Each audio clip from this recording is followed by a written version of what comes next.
কেমন দেখে তো চমকাই গেছো নাকি? দেখে তো একদম চমকাই গেছে মনে হচ্ছে। হ্যাঁ সত্যি চমকে গেছি। আস্তে আস্তে কি বললা যে বেশি ইসে করিস নাই তার জন্য ফেটে গেছে, এখন দেখে তো তাকাই আছো বাবা।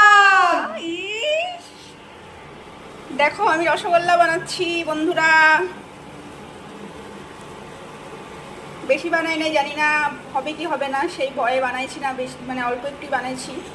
কী সব বলে দিচ্ছি খুশিতে, আমি বানাইছি না। যাই হোক দেখো, তোমরাও কমেন্টে অবশ্যই জানাও কেমন হয়েছে আমার রসগোল্লা। এখন যদিও খাওয়া যাবে না, কালকে খাবো, আছে সারা রাত রসে ভিজবে, বা রাত্রে ঘুম থেকে উঠেও আমি খেয়ে নিতে পারি। নিজের বানানো জিনিস বলে কথা বলো, তস হচ্ছে না আমার একদম।